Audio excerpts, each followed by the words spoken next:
Hoy es un día muy importante para mí porque estoy en casa, rodeada de paredes llenas de recuerdos. Jack también está aquí, con una mirada orgullosa y feliz. Está recorriendo las habitaciones con emoción, y no puedo evitar contagiarme de su energía. Estamos en la parte principal de la casa de mi familia, el lugar donde los sueños de mi papá se hicieron realidad. Mi papá trabajó muchísimo para que este sitio fuera espectacular, y ahora vale la impresionante cifra de $100 millones. Es como su legado, algo que me dejó cuando murió. Ahora, sin mi papá a mi lado, mi esposo quiere una parte de ese legado familiar. Insiste en que lo que antes era solo mío ahora debería pertenecernos a los dos. Pero yo sé bien cómo están las cosas, tengo pruebas, papeles con mi nombre, Sara, como la legítima propietaria. A mis 42 años trabajo en el mundo digital, gracias a mi empleo en un banco en línea. Esta carrera no solo fue un logro, sino que también se forjó con los valores que mis padres me inculcaron sobre la administración del dinero. Me enseñaron lo importante que es ser responsable con las finanzas, lecciones que sigo aplicando hoy. Al crecer con dinero, mis padres me enseñaron a respetarlo y a no darlo por sentado. A pesar de nuestra riqueza, se aseguraron de que no fuera una niña malcriada. Mi mesada era igual a la de todos y no comíamos platillos caros todo el tiempo. Fui a una escuela pública normal, no a una privada de lujo. Sin embargo, de alguna manera corrieron rumores de que éramos súper ricos. La gente pensaba que mi vida era puro lujo y diversión por nuestra gran casa y el dinero. Sara, con tu casa enorme y todo tu dinero, la vida tiene que ser fácil, ¿verdad? Seguro tienes todos los gadgets y juegos chidos. ¿Podemos ir a jugar?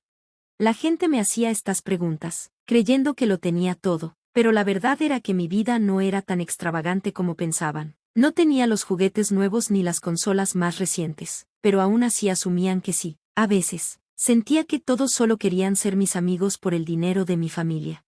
Sara, eres rica, ¿verdad? ¿Me prestas algo de dinero? La gente que me pedía dinero siempre me ponía incómoda. Sentía que no entendían los valores que mis padres me enseñaron. Luego me metí en un problema cuando, sin querer, rompí la consola de videojuegos de María. En ese momento no tenía dinero, y eso lo complicó todo. Más o menos al mismo tiempo, Julie y yo nos hicimos compañeras de clase. Ella me preguntó si le había contado a mis padres sobre el accidente, pero yo tenía demasiado miedo de decepcionarlos como para decir algo. No se los puedo contar, podrían enojarse, por eso te lo pido a ti, Sara, confesó. Decir que no fue horrible, sobre todo porque no quería que las cosas se pusieran tensas en la escuela, pero mis padres habían dejado claro que no prestábamos dinero, así que tuve que disculparme con Julie y explicarle que no podía ayudarla. Después de eso, Julie terminó llorando y pronto empezaron a correr rumores. La gente me acusaba de no ayudar a una amiga necesitada, aunque mi familia fuera acomodada.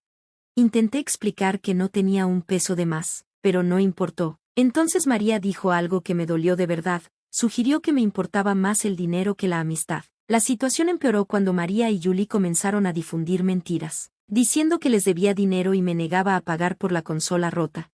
La escuela descubrió la verdad al final y reprendió a María y a Julie, pero en lugar de parar, los rumores empeoraron y llegaron hasta mis padres. Mi papá decidió actuar y organizó una reunión con sus familias. Aunque pidieron disculpas, yo decidí mantenerme alejada de María y Julie después de eso. Aún así, tenía que lidiar con sus miradas y susurros, pero al menos no había confrontaciones directas.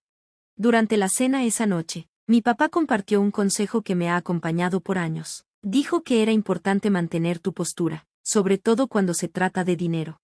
Sara, está bien decir que no, dijo con una sonrisa. No tienes que contarles tus finanzas a nadie. Si alguien insiste, di que tendrás que consultarlo con tus padres, aunque sepas que no vas a prestar nada.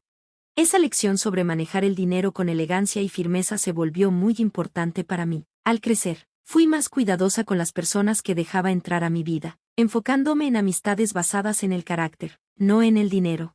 Después de la universidad, me aseguré de separar mi vida laboral de la personal, evitando complicaciones financieras. Toda esta experiencia me enseñó la importancia de poner límites tanto en la amistad como en las finanzas, y moldeó quién soy hoy. Cuando tenía 35 años conocí a Jack por medio de una amiga, aunque era un poco más joven. Su personalidad genuina me conquistó rápido. Empezamos a salir de manera casual y, antes de darme cuenta, fue algo serio. 2 años más tarde tuvimos una boda hermosa, lo cual llenó de alegría a mis padres. Un mes después de casarnos, mi papá sugirió que Jack fuera a nuestra casa familiar. Confiaba en Jack, pero me preocupaba que, sin querer, revelara cosas privadas de la familia, porque le encanta platicar. Aún así, después de un mes de matrimonio, me sentí lista para contarle todo, así que lo invité. Jack se quedó sorprendido al ver la casa de mi familia. No se imaginaba lo acomodados que éramos, aunque la visita transcurrió bien. En el camino de regreso no paró de preguntar por nuestro dinero. Yo misma no sabía mucho de nuestras finanzas, así que sus preguntas me pusieron nerviosa. Unos meses después de casarnos, mi mamá me llamó para decirme que mi papá estaba en el hospital. Fue un balde de agua fría, especialmente porque no sabía que tenía problemas de salud. Al recordar nuestra última visita, noté que no lucía bien, y sentí mucha culpa y preocupación. Cuando fui al hospital con mi mamá aquel sábado, mi papá trataba de mantenerse animado, pero se notaba abatido. Se disculpó por sentirse una carga para nosotros, mostrando lo noble que era. Entonces los médicos nos dijeron que tenía cáncer de páncreas avanzado, y que ya no era operable. Fue como un golpe en el estómago. No podíamos creer que alguien tan cuidadoso con su salud estuviera tan enfermo. Después del diagnóstico, mi papá se mantuvo fuerte. Solo quería que fuéramos felices, lo cual nos conmovió a todos. Yo quería pasar cada momento con él, pero las reglas del hospital solo permitían visitas de familia cercana. Él deseaba que nuestros amigos también estuvieran para crear recuerdos felices en casa, recordándonos la vida que quería para nosotros. Así que prometí mantener nuestro hogar lleno de alegría incluso después de que él partiera. Cumplir esa promesa se volvió muy importante para mí. Decidí renovar nuestra casa familiar, algo en que concentrarme en esos tiempos difíciles. Jack, siempre preocupado, temía que me sobrecargara, sin saber el asunto del testamento que ni siquiera le había contado. Cuando Jack preguntó por la salud de mi papá, por fin le abrí mi corazón y le conté todo lo que estábamos viviendo. Fue un gran alivio contar con su apoyo mientras alternaba trabajo, visitas al hospital y emociones encontradas. Sin embargo, la tensión volvió cuando Jack empezó a interesarse por el dinero y el patrimonio familiar. Incluso sugirió buscar asesoría legal, por si algo le pasaba también a mi mamá. Eso reavivó recuerdos dolorosos para mí. Mi papá tenía un abogado de confianza, pero la insistencia de Jack en cuidar el dinero empezó a generar problemas entre nosotros. Unos meses más tarde, mi papá falleció tras una valiente batalla. Entonces comenzaron las conversaciones sobre la herencia. Me quedé con una gran casa valorada en 5 millones de dólares. Pero el interés creciente de Jack en la herencia, a pesar de mis intentos de excluirlo, complicó aún más las cosas. Él estaba emocionado por mudarse a la mansión y no dejaba de preguntar sobre dinero, lo que me tomó por sorpresa. Más tarde me enteré de que había hablado con mi primo en el funeral, y él le había dicho que sería un desperdicio dejar la casa vacía. Eso lo enredó todo aún más. A pesar de mis explicaciones, Jack no parecía escuchar. Nuestra relación empezó a volverse hostil. Aunque estuvo en el funeral de mi papá, Jack no ayudó con los servicios ni con los trámites legales posteriores. Cuando todo parecía calmarse y la vida continuaba, Jack soltó una bomba. Había cambiado la titularidad de la casa a su nombre, y tenía documentos legales que lo probaban. Me quedé atónita y dolida. No solo había traicionado mi confianza, sino que además faltó al respeto a nuestro vínculo y a los límites que habíamos establecido. Cuando Jack me dijo que había cambiado la titularidad sin mi permiso, sentí un dolor profundo. Afirmó estar harto de nuestro matrimonio y propuso vivir juntos como compañeros de cuarto, dándome un apoyo económico mínimo. Incluso amenazó con el divorcio si no aceptaba, una carga demasiado pesada sobre mis hombros. Le rogué que pensara en lo que hacía y en por qué tomaba decisiones tan drásticas a mis espaldas. Él alegó haber consultado a un abogado para cambiar la propiedad sin mi autorización.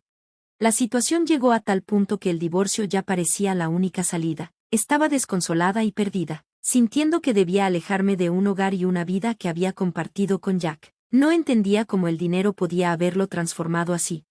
Al día siguiente Jack exigió las llaves de la casa, alegando que ya era suya. Esto empeoró todo. Intentó entrar, pero seguridad lo detuvo. Yo les mostré los verdaderos papeles de propiedad, probando que la casa era mía por legado de mi papá. Al ver la evidencia, Jack se quedó en shock. Me confesó que había confiado en un tipo llamado Jerry para los trámites, pero Jerry lo engañó. Jack le había dado $360,000 para el cambio de titularidad, y resultó ser una estafa.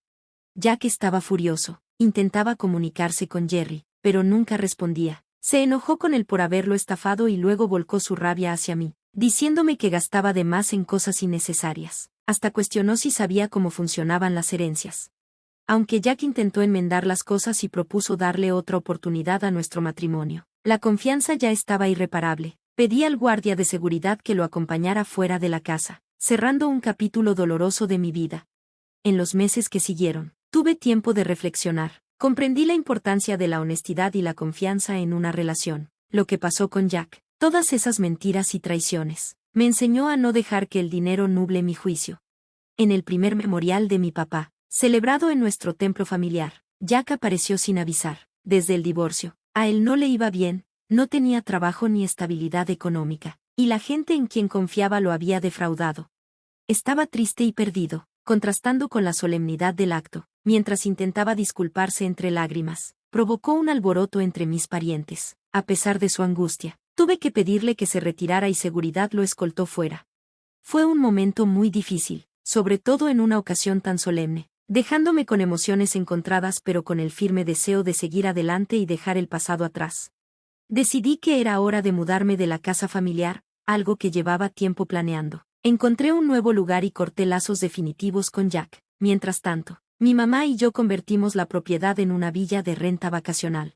Jack, por su parte, parecía intentar recomenzar, consiguió un empleo nuevo y estaba enfocado en rehacer su vida. Transformar la casa de mi familia en una villa no solo honró la visión de mi papá, sino que la convirtió en un espacio acogedor para visitantes de todo tipo. La villa, famosa por sus vistas impresionantes y su hermoso jardín, se volvió muy popular. Organizamos desde bodas íntimas hasta grandes reuniones familiares. Trabajar en el proyecto junto con mi mamá nos unió más y nos llenó de satisfacción. Conforme la villa creció, añadimos más servicios, una alberca, un área lounge al aire libre y un espacio de juegos para niños.